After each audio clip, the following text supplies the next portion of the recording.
ചിന്നാർ മറയൂർ റോഡിൽ വീണ്ടും വിരിഞ്ഞ കൊമ്പൻ. ബൈക്ക് യാത്രികർ തലനാരിഴയ്ക്കാണ് രക്ഷപ്പെട്ടത്. ബൈക്ക് യാത്രികർക്കിടയിലേക്ക് ഒറ്റയാൻ പാഞ്ഞു കയറുകയായിരുന്നു. ആനയുടെ അടുത്ത വാഹനം നിർത്തി ദൃശ്യങ്ങളെടുത്ത ആളുകൾ പ്രകോപിപ്പിച്ചിരുന്നു. സുബിൻ തോമസ് ചേരുന്നുണ്ട്.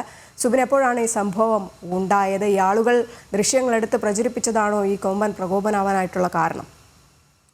ഈ കഴിഞ്ഞ ദിവസമാണ് ഇത്തരത്തിൽ മൂന്നാർ മറയൂർ റോഡിൽ, അതായത് ചിന്നാറിന്റെ സമീപത്ത് വീണ്ടും ഈ വിരിഞ്ഞകൊമ്പൻ എത്തുന്നത്. നിലവിൽ ഇപ്പോൾ ഈ പാതയോരം കേന്ദ്രീകരിച്ച്, അതായത് ഈ ചിന്നാർ മറയൂർ റോഡിന്റെ വശങ്ങളിൽ ഇപ്പോൾ ഈ വിരിഞ്ഞകൊമ്പൻ ഒരു സ്ഥിരം സാന്നിധ്യമാകുന്ന സാഹചര്യമാണുള്ളത്. ഇന്നലെ വൈകിട്ടാണ് ഈ സംഭവം നടക്കുന്നത്.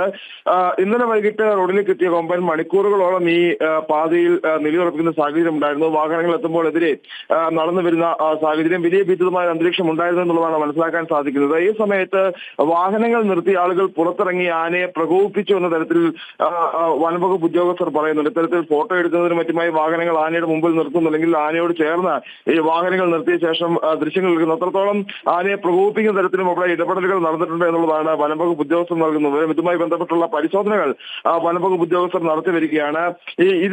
ഇതിനോട് ചേർന്ന് ഒരു ദിവസങ്ങൾ തന്നെയാണ് ഇത്തരത്തിൽ ഈ ബൈക്ക് യാത്രക്കിടയിലേക്ക് ആന പാഞ്ഞു കയറുന്ന ഒരു സാഹചര്യം ഉണ്ടായത്. ആന ഉണ്ടെന്നറിഞ്ഞും ഇത്തരത്തിൽ ബൈക്ക് യാത്രികർ മുമ്പോട്ട് വരികയായിരുന്നു. ഈ സമയത്ത് റോഡിന്റെ ഒരു വശത്ത് നിൽക്കുകയായിരുന്ന ആന ഈ ബൈക്ക് അഞ്ചിലധികം ബൈക്കുകളുണ്ട്. ഈ ബൈക്കുകൾക്കിടയിലേക്ക് പാഞ്ഞ് അടുക്കുകയായിരുന്നു. പെട്ടെന്ന് ഈ ബൈക്കുകളുടെ സ്പീഡ് കൂട്ടി അവർ മുമ്പോട്ട് പോയതുകൊണ്ട് മാത്രമാണ് ഈ ഒരു തലനാരിഴയ്ക്ക് വലിയൊരു അപകടത്തിൽ. മലയോര മേഖലയിലെ റോഡുകൾ കൂടെ പോലും ജനങ്ങൾക്ക് സഞ്ചരിക്കാൻ കഴിയാത്ത അവസ്ഥയാണ് ഉണ്ടായിരിക്കുന്നത്.